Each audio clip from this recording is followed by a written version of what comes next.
கிறிஸ்துவில் பிரியமானவர்களே, இந்த நாளுக்கென்று தேவன் நமக்கருளியிருக்கிற ஜீவ வார்த்தை மத்தேயுவின் புஸ்தகம் 15வது அதிகாரம் 28வது வசனம். நீ விரும்புகிறபடி உனக்கு ஆக கடவது. எனக்கு அருமையான சகோதர சகோதரிகளே, இன்றைய நாளிலே கர்த்தர் உங்களுக்காய் எவையெல்லாம் உங்களை கடினப்படுத்தியதோ அவற்றை எளிதாக்குகின்ற நாளாய் ஆசிர்வதிக்கின்றார்.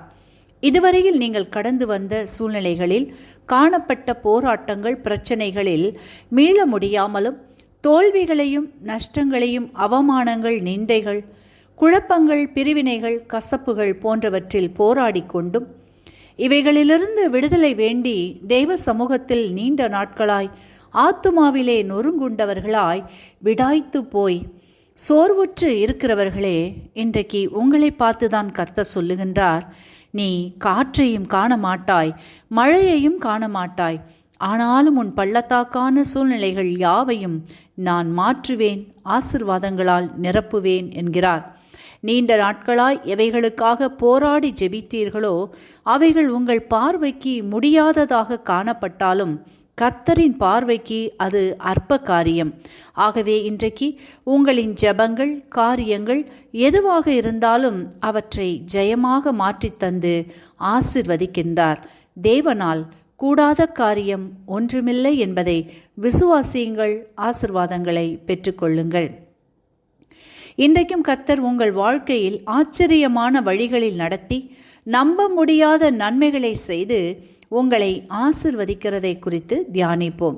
பார்க்கலாம். 2 ராஜாக்களின் புஸ்தகம் 3வது அதிகாரத்தை நாம் வாசிக்கையில், அங்கே 3 ராஜாக்களும் தங்களுக்கு எதிராக எழும்பின மோவாபியரை முறியடிக்கவும் தங்கள் தேசங்களை காப்பாற்றும்படியாகவும் ஆலோசனைகளை கேட்பதற்கு தீர்க்கதரிசியாகிய எலிசாவினிடத்திற்கு புறப்பட்டு போகிறார்கள். போகிற பாதையோ வனாந்தரமாக இருப்பதினால் அநேக உபத்திரவங்களை, பாடுகளை சந்திக்க நேரிடுகிறது. தங்களுக்கும் மிருக ஜீவன்களுக்கும் தண்ணீர் இல்லாமல் போகிறது. அடுத்தடுத்து பிரச்சனைகளை கடந்து எலிசாவினிடத்துக்கு போகிற பொழுது எலிசா அந்த வனாந்தரத்திலே அவர்களும் மிருக ஜீவன்களும் அவர்கள் பிழைத்திருக்கும்படி வாய்க்கால்களை வெட்ட சொல்லுகின்றார். காற்றும் மழையும் பெய்யாத, எதிர்பார்க்க முடியாத வனாந்தரத்தில் 3 ராஜாக்களும் தீர்க்கதரிசியின் வார்த்தைக்கு கீழ்ப்படிந்து வாய்க்கால்களை வெட்டினார்கள். வாய்க்கால்கள் தண்ணீரால் நிரம்பிற்று. அந்த தண்ணீர் அவர்களுக்கு மாத்திரம் போதுமானதாக அல்ல. வசனம் சொல்லுகிறது, தண்ணீர் ஏதோம் தேசம் வழியாய் வந்ததினால் தேசம் தண்ணீரால் நிரம்பிற்று என்று. அப்படியாக கர்த்தர் 3 ராஜாக்களை வனாந்தரத்தில் அவர்களுக்கு அரிதான காரியங்களை அற்பமான காரியமாக மாற்றி அதை தொடர்ந்து பெரிய வெற்றியை கொடுத்து ஆசிர்வதித்தார் என்பதை வாசித்தறிகின்றோம். இன்றைக்கும் உங்களுடைய வாழ்க்கையிலும் கூட நீங்கள் கடந்து போகின்ற பாதைகள் வனாந்தரம் போன்றும் தண்ணீர் இல்லாத பள்ளத்தாக்குகளை போன்றும் காணப்படுகிறதா? எந்த நன்மையும் காணப்படவில்லையே. போராட்டங்களும் பிரச்சனைகளும் பலவீனங்களும் பற்றாக்குறைகளும் வியாதியின் கூறுகளினால் மனசோர்வுகளும் வந்து வந்து உங்களை வேதனைப்படுத்துகிறதா? இதிலிருந்து எப்படி எனக்கு விடுதலை கிடைக்கும் என்று தெய்வ சமூகத்தில் நீண்ட நாட்களாய் ஜெபித்து வருகிற எனக்கருமையானவர்களே, உங்களுக்கு கடினமாய் தோன்றுகின்ற காரியங்களை என்னிடத்தில் கொண்டு வாருங்கள் என்று கர்த்தர் சொல்லுகின்றார். ஆகவே சூழ்நிலைகள் உங்கள் கைகளில் எடுத்துக்கொண்டு போராடாமல் கர்த்தரின் கரத்தில் விட்டுவிடுங்கள்.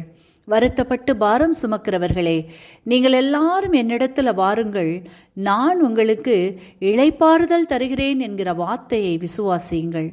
3 ராஜாக்கள் வனாந்திரத்திலே வார்த்தையை விசுவாசித்து வெட்டினார்கள். பெரிய நன்மையை, ஜெயத்தை பெற்றுக்கொண்டார்கள். நீங்களும் உங்கள் வனாந்தரமான சூழ்நிலைகளில் விசுவாசமாகிய கர்த்தரின் வார்த்தையை அறிக்கை செய்யும் பொழுது நன்மைகளை பெற்றுக்கொள்வீர்கள், ஆசிர்வதிக்கப்படுவீர்கள்.